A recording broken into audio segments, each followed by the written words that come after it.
right, I'm here at Bob Quinn's farm in Big Sandy, Montana with Charley Overbay. And Charley's got a unique situation where he's doing a way different practices of farming than anybody else, and I'm going to let Charley explain it. What is it you're doing, Charley? We specialize in the dryland production of vegetables, and specifically potatoes, winter squash, and corn are the primary crops that we grow.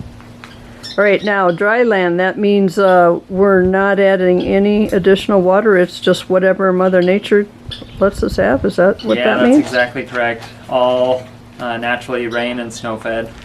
Wow, and so what's your annual moisture here in Big Sandy? In this region, we're at kind of 12 to 14 inches of annual precipitation.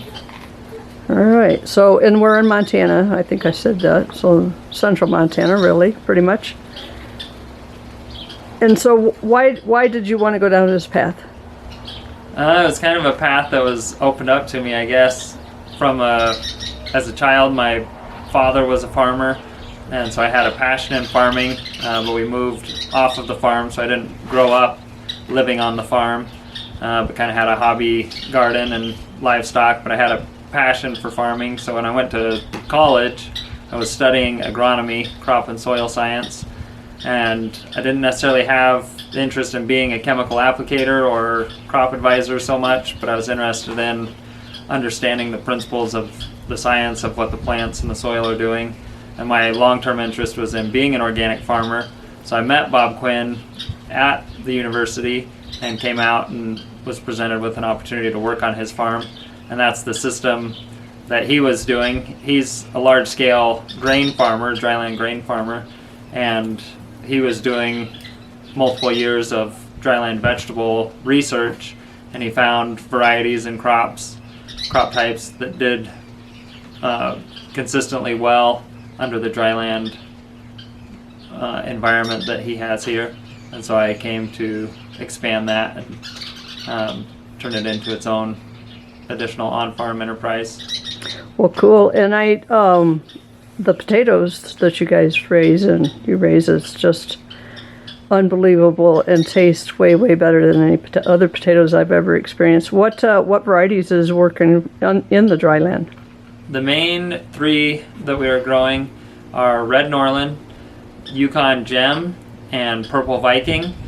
We like the diversity in colors, as well as diversity in maturity dates. So the Red Norland are early maturing, Yukon or Purple Viking are kind of medium, and Yukons are a little bit longer maturing.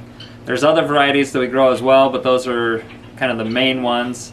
And we like the diversity in maturity dates because it allows for something to succeed in a year. If whatever the issue is, whether it's a hail or a precipitation timing or insect pressures that might come, by having different maturity dates and times, then it ensures that if you have a rough year for one reason, you'll at least get one of those to do well for you. Oh, excellent. So which one's the shorter day variety then of the potatoes? The Red Norland. Oh, the Red Norland is the shortest? Yeah. And that kind of has pros and cons. Like, it means it's the earliest to sprout in your cellar.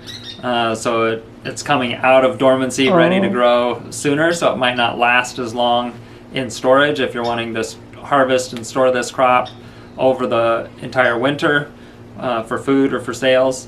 It is going to be coming out of dormancy and sprouting the earliest. Oh, okay. So which one is the best storage one then? So if you're growing a red Lesota is another red variety that we grew. It's later maturing, so it does take longer to bulk up in the field, but it does stay dormant longer in the root cellar. And Purple Viking has done well for me. Yeah. In the root cellar. Yeah. And I find that if you irrigate Purple Viking, you get ginormous potatoes that nobody can recognize nor possibly will consume that much at one setting. Yeah.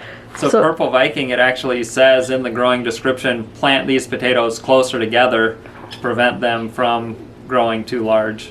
Wow. get the plants to compete sooner so that it restricts the size of them. Wow, that's cool. So, how do you plant? Is it you plant the same as you would in irrigation, or? Yeah, quite similar. We'll cultivate. I'm a proponent of cultivating kind of as shallow as possible, but we'll cultivate about 4 inches deep when we plant the potatoes. And then we have, it is a mechanical planter, but it's about 100 years old. It was originally designed to be drawn by horses, but the tongue of it has been modified a little bit that it's pulled by a tractor. And the hoppers on it, where you put the bulk potatoes in there to auto feed out, that mechanism doesn't work. So it takes 3 people. It's a 2-row planter, so it takes 1 person to drive the tractor and then 1 person sitting behind on the planter dropping the seeds in as you drive down the row. Okay, but what about the spacing between plants and stuff? Is that the same, or is it different? So the spacing is further apart, and so basic principle is with irrigation, you're supplying as much water as the plants need or want to grow to their potential. With dryland, you're not adding that, so you have to kind of scale back and consider what is available to it throughout the season. And so with only getting maybe 6 inches of rain in season and 12 inches of precipitation total, we're actually increasing our plant spacing. Charlie, I know you raised some really, really good squash, and I believe you got some tomatoes out there too. What can we grow in this dryland practice? So corn, potatoes, and squash are the main 3 that I do. And squash, mostly I grow winter squash, but you can also do summer squash, zucchinis, and yellow squash. And then pumpkins, or jack-o'-lantern carving pumpkins, also do very well. In addition to those 3, I've tried dry beans and sunflower, which the sunflower has more so been for ornamental seed, but you can do food use, or like a Hopi black dye for dyeing material type uses. So not so much on a vegetable use, but still a crop that I've grown. And then we've done tomatoes and tomatillos. Bob Quinn has had occasional success with watermelon, and then a little bit more success with cantaloupe. The smaller fruit size requires less water, and so they seem to do a little bit better.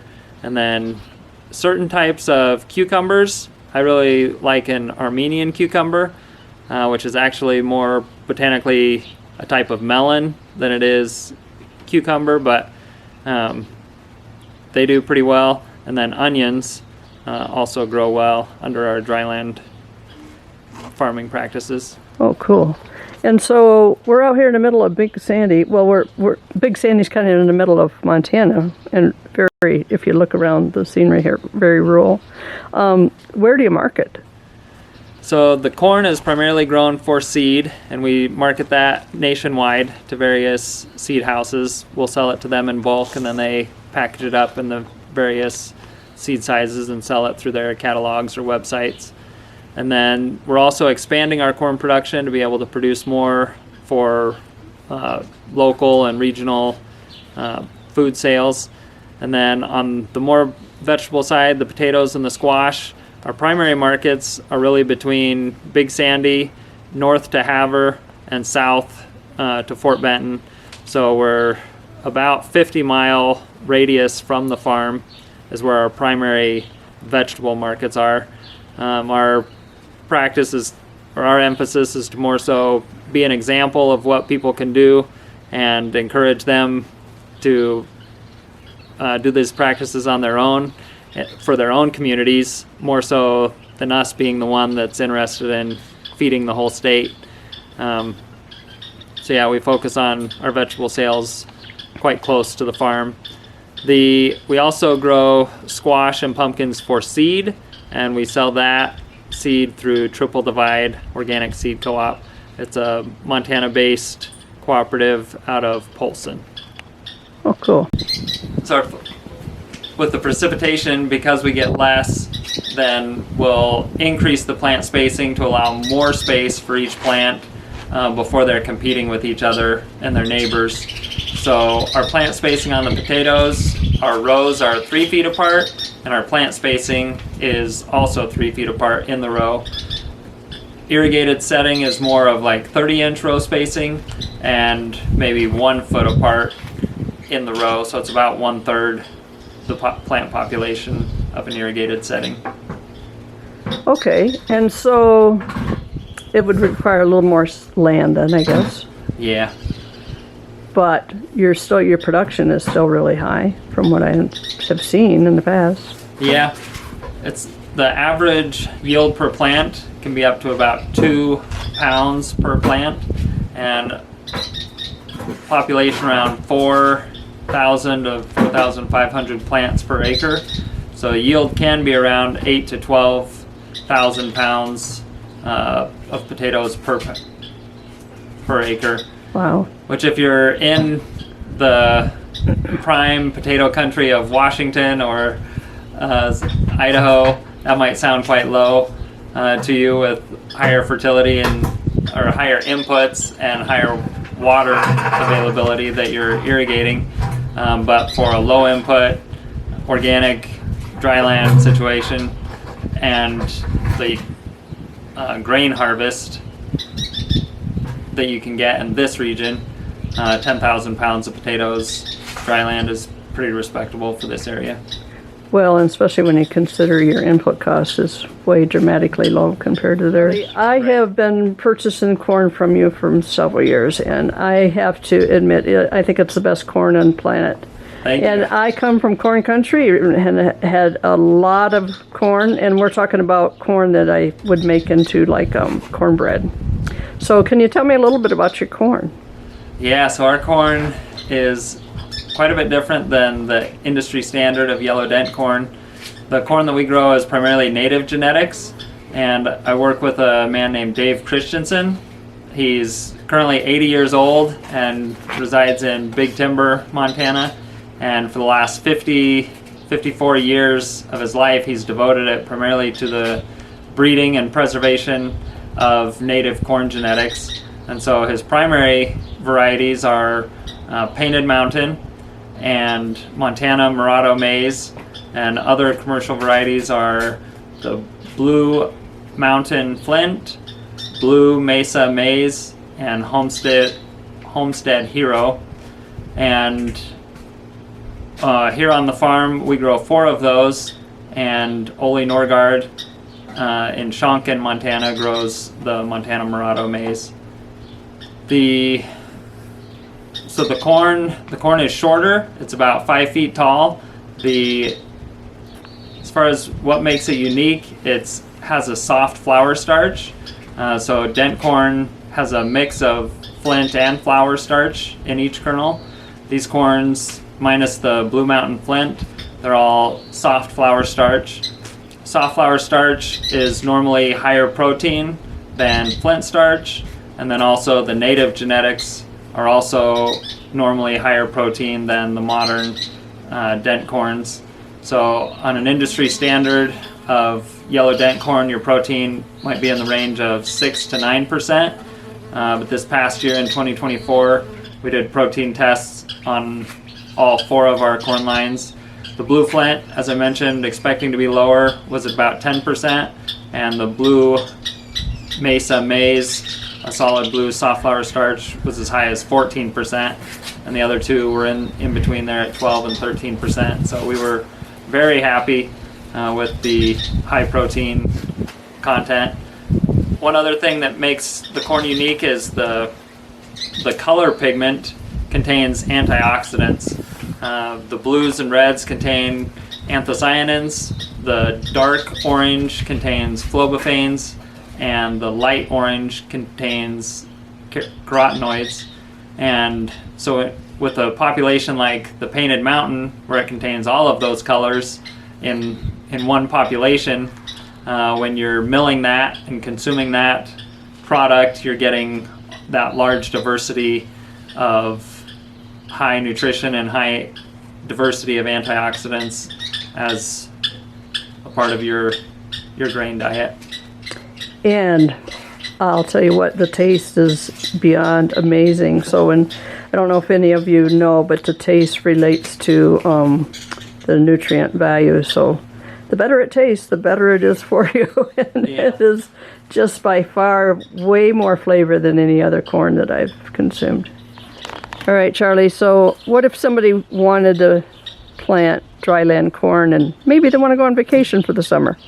After they got the weeding done, they're like, I don't have to irrigate, I'm out of here. What would they do? Yeah, so our plant spacing, just like I mentioned with the potatoes, it's wider than typical irrigated or corn belt plant spacing. Our rows are 3 feet apart and our plants are 10 to 12 inches apart in the row. And compared to more corn belt industry standard, rows are 30 inches apart and plants can be as close as like 4 to 6 inches apart. So our population, our plant population per acre is closer to like 14,000 as opposed to industry standard might be 30,000 on the low end and upwards to maybe 45,000 if they're really stacked in there tight. But I noticed in the cornfield where they are spaced apart that each plant has way more ears on it than a traditional cornfield might only have one and maybe 2 ears on it. But yeah, so the more space they have, the more soil access they have, and even I guess with these varieties of corn, the more you water them, so that's kind of what it is the wider spacing they have further that their roots can grow, that they have more access to even more water, then they're really, really productive. It's definitely not on the wide scale, but with this corn we have had plants that'll produce like 5 cobs on a single plant. Some of those, they're not all on the primary stalk. Some of the auxiliary suckers or tillers, and so sometimes if those tillers are big enough, they produce cobs as well. well, why I think that would be a big bonus, because rather than just having one stalk and one cob, you're going to get more for less, really. Yeah, it's definitely a bonus on a home gardener, homesteader basis, where you can go out and you can harvest it as it matures. For a mechanical harvest event, the hybrids are really the industry standard because everything is so uniform and the timing is everything matures and is at the same stage at the same time. So when you've got 1,000 acres that you're wanting to go out and machine combine harvest, they're really wanting everything to be right at the same time. Where when you have 5 cobs on one plant, your top cob is maturing first, and then second cob second, third, and then your sucker cobs are maturing later, so you have a wider maturity window. But if you're, again, home gardener or homesteader, 5 cobs off of one seed as opposed to one is a great return on your investment in the ground. Yeah, for sure. And what if I wanted to save seed? What would I do if I wanted to plant 2? Say I want the blue corn chip corn plants and the painted mountain. How would I keep them pure?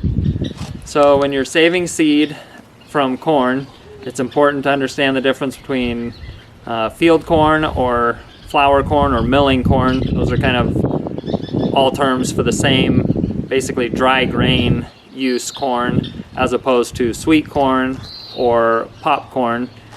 Those are all different, and they're going to cross-pollinate if you plant them close together. And if you plant the sweet corn close to the field corn, a couple of years down the road, you're going to have sweet corn kernels popping up in your milling corn. If sweet corn is what you want, and you plant flour corn next to it, it's going to reduce the sweetness of your sweet corn, and it's not going to be near as sweet as you're hoping. And so, if you're saving seed, you want to be cautious about that. Industry standard for producing seed is 2 miles. So if you're wanting to save seed, you have to have quite a bit of isolation distance. So if you're wanting to save seed on your own, I might recommend just doing 1 variety per year and save seed from that, and then do the other variety. Another option is to isolate by time. So if you plant 1 variety May 1st and then you wait 2 to 3 weeks and plant the other one around May 15th to May 21st. Then they'll be growing in the same proximity, but one will be pollinating and finish pollinating before the second variety starts to pollinate. So you'll avoid cross-pollination that way. Wow, that's great advice, Charlie. I've been here during harvest. You want to explain how you're harvesting?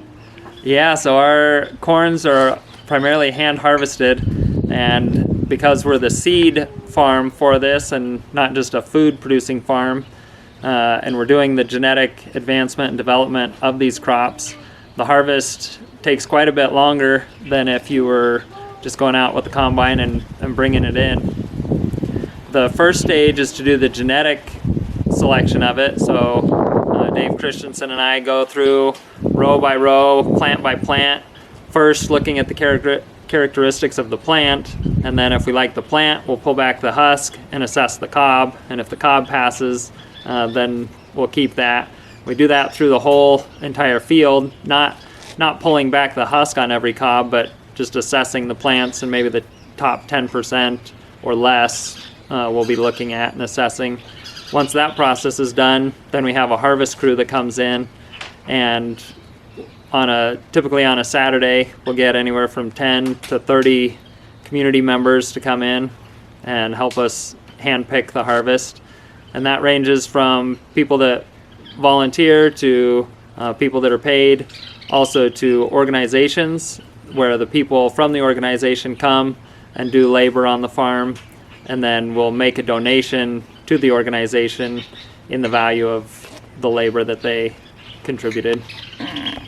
Cool.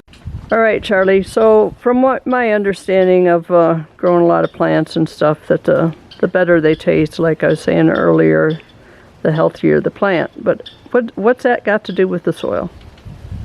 I really like John Kemp's demonstration where he makes the plant health pyramid, and it has about 3 or 4 different levels to the plant health pyramid, and it relates to a plant's ability to photosynthesize fully, and that plant's ability to do that is in correct correlation in conjunction with its relationship that it has with the soil and the biology in the soil. And so the healthier that relationship is, and the more connection there is with the bacteria and the fungi and the other biology in the soil, then the better the plant is photosynthesizing, and it can produce those basic carbohydrates, and then proteins, and then fats, and then flavonoids are at the very peak of the plant health pyramid. So they require the healthiest soil, the healthiest plants, in order to really optimize and develop and fully fill out the flavonoid or flavor profile of the plant. Wow, that's cool. Hard to believe that plants are doing so much photosynthesis and creating so many root exudates and building their own plant system that they have extra that they actually put on fat. Yeah. Wow, that fat's super easy to see on the kale and broccoli, but I've been to your place when the corn plants are super healthy and they have a waxy sheen to them. So I guess all plants can do it, huh? Yeah. Wow, and then that relates to our flavor. So I think that's a pretty good hint for most people. If their plants are getting fat, they're going to taste really, really good and be nutrient dense for you. I agree. Yeah, that's cool. I know a bunch of gardeners, and they all complain about weeds. What do we got to do to deal with weeds in this practice? For controlling weeds, ideally, I know there's conversation on no-till versus tillage and different benefits of both possibly. My interest is to till as little as possible, but being a broadacre organic farmer, tillage is a primary practice for controlling weeds and preparing the soil for planting in my system. So before planting, we do cultivate, and I like to, with farming organically and controlling weeds, it's best, or I find it, my personal preference, is to allow a good rain, and then cultivate after the rain when the soil moisture is right. Cultivate then and seed right away after cultivating, and hopefully allow about a 10-day window, depending on the crop that you're seeding, long enough window for the crop to emerge out of the ground before it rains again. When you cultivate, it breaks up the soil structure, and when it rains on that, it can cause a crust layer to form, which isn't good. But if your crops are up out of the ground before the crust forms, then that's a major advantage. So that's the reason that you don't want it to rain again before your crops come up out of the ground. So cultivating and then planting. And then with the corn, we use a tine harrow. So it's kind of like a rake for the surface of the ground.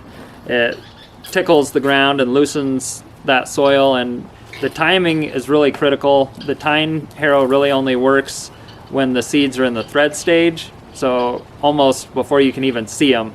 So your seed germinates and it starts to grow the root and the stem to come out of the ground.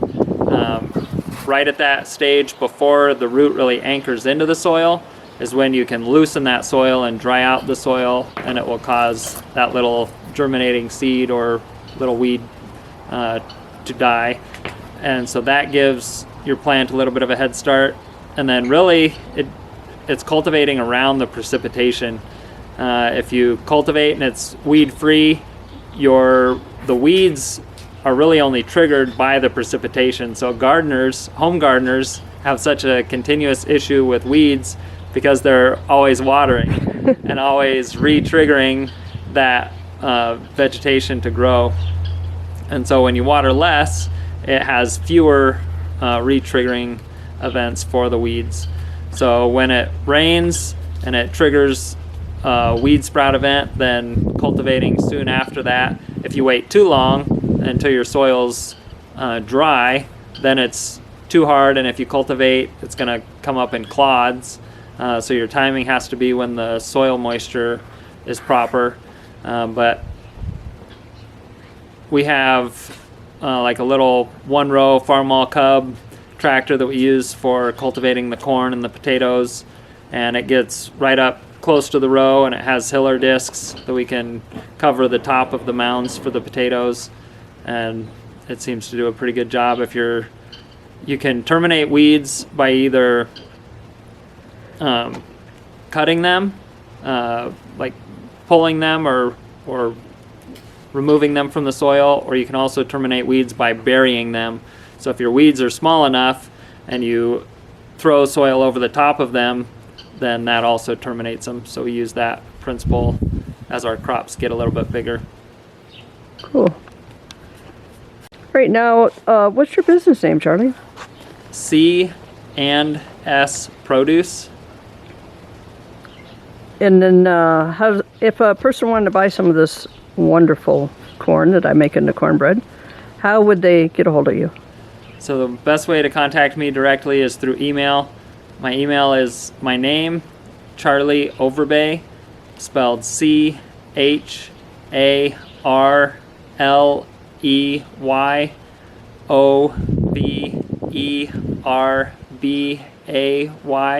@gmail.com. I don't currently have a website set up, so contacting me directly is the best way. If you're in state, we are working with the Montana Food Hub out of Great Falls, which will be able to sell food corn to them, and then they are working with distributing it throughout the state. And Conservation Grains out of Choteau, Montana, purchases some of our blue Mesa maize and mills it into cornmeal and corn flour, and they sell that around the state, but they also have a website where that can be purchased there.